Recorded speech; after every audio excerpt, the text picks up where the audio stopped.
Buenas noches, amigas, amigos que sintonizan esta plataforma. Gracias por todos los saludos y comentarios. Un abrazo cercano, fraterno, para Marta Hernández, para María Elena Riaza, para Lilian Monterrosa, a Sergio, Mari y Alejandro. Para Hayden, Freddy Solano, Tony Camagro. Especial saludo también a Eddie DJ, que extendió sus comentarios sobre lo que tratamos brevemente del programa pasado. A Pedro y Rey Coreas, a Rolando Cortés, a Emilio y a Steve B. Hoy es 17 de junio, Día del Padre. Un día subvalorado para unos, sobrevalorado para otros, y como todas las fechas conmemorativas de alguien, tan utilizado hacia lo comercial, hacia lo material, hacia la pregunta del millón de ¿y hoy qué le compramos a nuestros papás? Hoy vamos a platicar sobre otro tipo de regalos, otra forma de celebrar a los papás, sea cual sea el papel que hayan tenido en nuestras vidas. Eso de las relaciones con los papás es un tanto compleja en nuestro árbol genealógico. En primer lugar, acá en El Salvador, muchas de las familias salvadoreñas se rigen por la matrilinealidad, que no es lo mismo que el matriarcado. Es decir, hay un reconocimiento único del apellido, pero también del rol protagonista por obligación, no por poder, de las madres. En resumen, no hay un papá conocido, o si es conocido, no es cercano, o ni siquiera realizó el acto formal de reconocer a su descendencia. Esto les coloca en un espacio ausente, siempre ahí, pero ausente. Aún es del ejercicio de ignorarlos porque nunca se mostró interesado. Por otra parte, tenemos a los papás ocasionales, aquellos que por X o Y razón muy pocas veces conocemos por esa gran barrera de comunicación que nos caracteriza. Y además, porque tiene sus propias preocupaciones. Por lo tanto, llega, sea eventualmente de visita, o para llevar de paseo a los hijos o hijas a algún lugar cercano. También hay papás presentes físicamente, pero emocionalmente muy alejados. Existen también los papás omnipotentes, con los que difícilmente se puede tener una conversación en la que uno plantea los puntos de vista propios, aquel que da miedo porque su verdad es totalmente irrefutable y además es inalcanzable, y porque además es insuperable en sí mismo. Demanda ese reconocimiento y lugar en la mesa y con quien se aprende la autoridad, la mano dura, en primera línea. Hay también papás amorosos, abiertos en sus emociones, capaces de entablar diálogos de vida y compartir conocimientos, experiencias. Un papá con quien nunca deja uno de crecer y el que también hace uno crecer, sin miedo a mostrarse el ser humano que es, porque sabe que está formando también a otro ser humano. Estos, aunque son menos en nuestra sociedad, son muy valiosos no solo para la familia, sino que también para la humanidad. Pero sin afán comparativo, también es importante hablar de nuestro rol de hijos e hijas. Al fin y al cabo, como dice esa niña sabia Mafalda, si de título se trata, soy tu hija y nos graduamos el mismo día. Entonces, ¿qué podemos regalarle a un papá? Independientemente de su rol y sus características, pienso que de alguna forma entregamos algo con cariño a los papás. Pasa que lo primero que hacemos es agarrar el teléfono y preguntar, en caso que sí podamos, papá, ¿qué querés de regalo? Y con semejante pregunta viene la respuesta de siempre. Cualquier cosa, no te preocupes.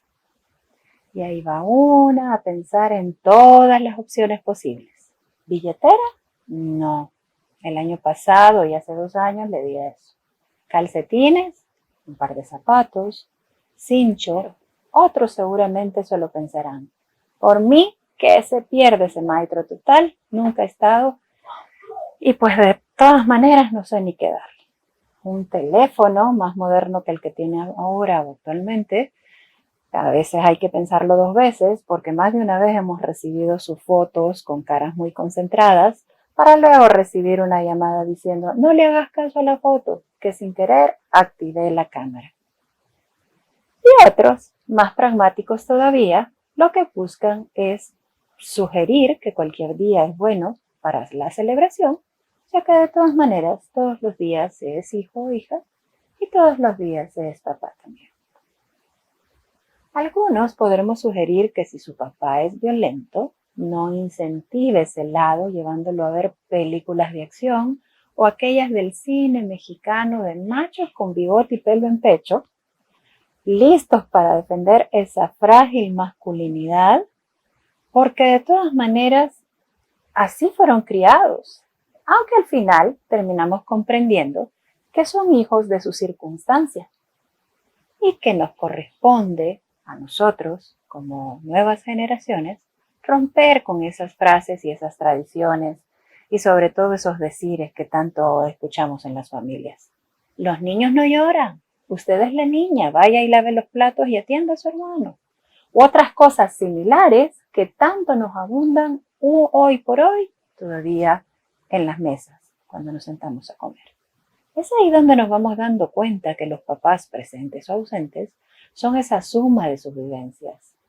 Son además, muchas veces, niños que no fueron abrazados por sus papás o por sus mamás y que además fueron limitadas las opciones de su misma supervivencia.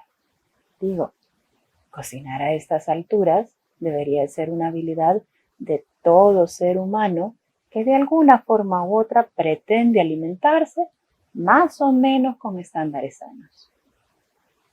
Por otra parte, es necesario reflexionar sobre la salud mental.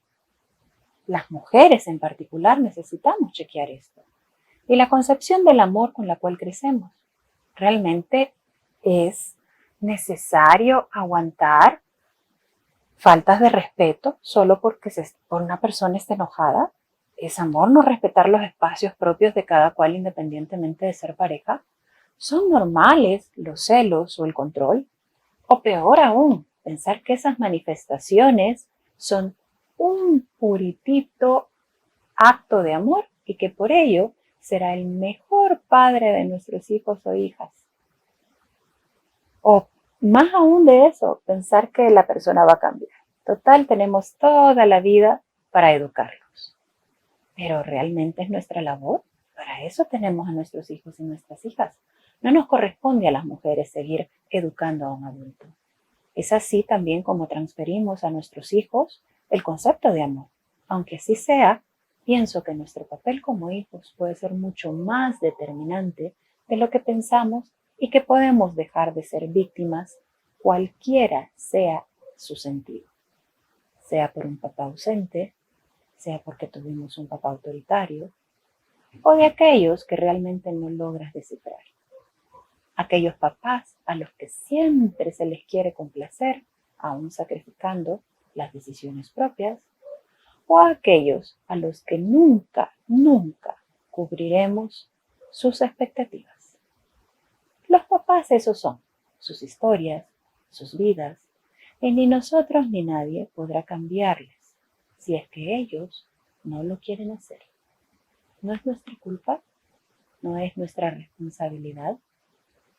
Lo que sí podemos dejar de hacer totalmente es repetir una y otra vez el patrón de abandono, de abuso, de desconfianza, de violencia, que muchas veces de manera inconsciente y otras de manera muy consciente nos transmiten con cada mirada, palabra, silencio, grito, golpe. Hace poco leímos de asesinatos seriales cometidos en Chalchuapa, donde uno de ellos dijo al otro que odiaba a su novia, la mamá de su hijo de 2 años, porque no la veía desde hace ratos y aún así tenía que darle $50 como cuota alimenticia, que por ello quería que desapareciera. Y lo hicieron. Desaparecieron además a otros miembros de su familia y al pequeño hijo de 2 años, desde que no tuvo oportunidad siquiera de plantearse una posibilidad en su vida.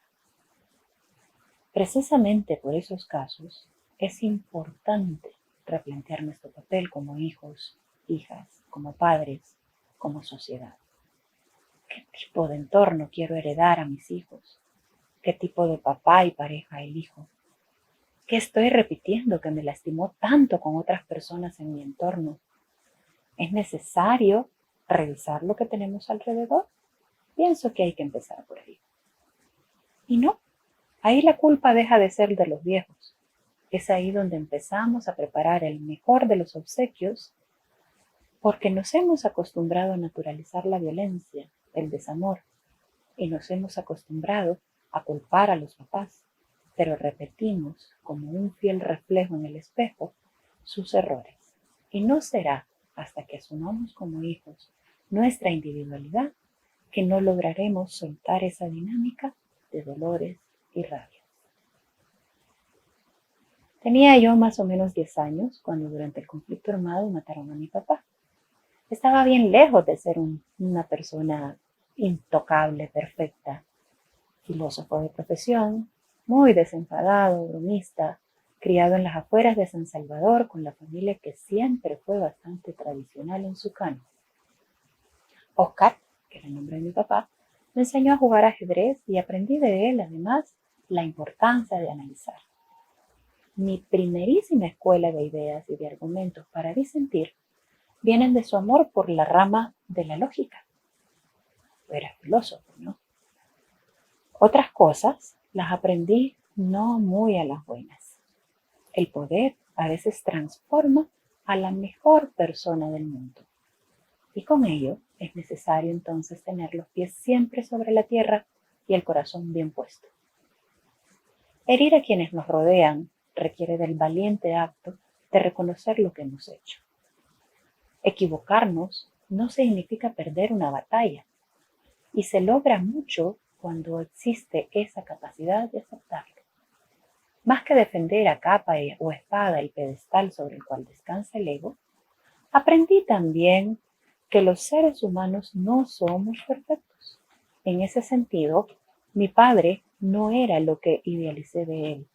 En vez de ello, lo asumí como el humano que fue, lo abracé con todas esas conductas poco plausibles y no desde una pose para justificarlo en lo que hacía, sino para saber que todos nos equivocamos y que no debemos flagelarnos por ello eternamente. Por eso, si logramos identificar lo que hicimos, y mejor aún, si no fuimos nosotros los que cometimos esos hechos, entonces debemos comprender que no es herencia. No, no estamos obligados a demostrarle nada, no estamos obligados a reaccionar en la misma medida que ellos lo hicieron. Y no estamos tampoco bajo la única y exclusiva posibilidad de culparlos a ellos de absolutamente todo lo que somos. Sobre todo, lo más incómodo de reconocer que es nuestro y que lo mantendremos vivo en la medida en que así lo permitamos cada uno y cada una de nosotros. Mi padre se jugó la vida y la entregó, y por mucho tiempo tuve la idea fija, pues no lo vi morir en el momento exacto, que tal vez lo encontraría un día cualquiera. Pero no fue así. A cambio, logré exhumar sus restos, pude llorarlo y enterrarlo, pude tener un sitio en donde llevarle una flor y al fin dejé de culpar a todo el mundo, incluido a él. Y lo dejé partir, agradecida por ser, comprometida conmigo misma de ser una mejor versión de lo que él era. Eduardo Galeano lo describe desde otra perspectiva. Él escribe que una vez una chica no fue a la universidad. Se quedó todo el día encerrada en la casa. Al anochecer escribió una carta a su padre. El padre de Vera estaba muy enfermo y estaba hospitalizado. Y ella escribió lo siguiente: te digo que te quieras, que te cuides, que te protejas, que te mimes, que te sientas, que te ames, que te disfrutes. Te digo que te quiero, te cuido, te protejo, te mimo, te siento, te amo, te disfruto. Su papá duró unos días más. Después, con la carta de su hija bajo la almohada, se fue en el sueño. Pienso que ese es el mejor de los regalos para ellos, para nosotros como hijos o hijas. Ser responsables de nosotros mismos, antes que nada, y sanar absolutamente todo aquello que no nos permitió en algún momento ser mejor versión que ellos, pero por nosotros mismos. En este país sobran los hogares en los que rige la violencia. Jefe contra papá, papá contra mamá, e hijos e hijas contra amiguitos y amigas. Y así no logramos transmitir de manera asertiva las emociones, generando con ello una olla de presión que termina, en el mejor de los casos, detonando y lastimando, hiriendo, y que lejos de romper con ese ciclo, lo alimentamos de mil maneras. En las redes sociales, en espacios públicos. Somos poco capaces de pedir rendición de cuentas a quienes nos gobiernan, desde esa figura paterna idealizada que rescata siempre al hijo o hija en problemas. Resulta que los hijos y las hijas también nos debemos aprender a salvar y con ello comentar a papá cuáles fueron sus enseñanzas más importantes, pero también cuáles definitivamente nos lastimaron. Como seres humanos, la misma figura aplica también a los padres de la patria, a quienes nos gobiernan, de hecho. Aprender a amar desde el miedo, desde el silencio, desde la anulación, es el peor de los legados que podemos mantener en nuestro pecho, en nuestro corazón. Emanciparnos pasa por reconocerlo. Por otra parte, es muy importante saber que los papás se equivocan varias veces y que no se acabe el mundo cuando exponemos que lo más honorable es reconocerlo. Pero igual de importante es saber que la forma en que se lo planteo es aún más importante que la decisión de no replicar esas acciones que tiene. Es fundamental si crecer como seres humanos queremos. ¿Disentir con papá? Claro que podemos. Siendo niños y niñas somos sujetos de derecho. Es importante. También saber que debemos motivar más a nuestros hijos e hijas a participar en pláticas, a participar en conversaciones, a escucharles, para poder así tener una larga conversación en la que la experiencia y la juventud se reúnan sin más que la vida fluyendo.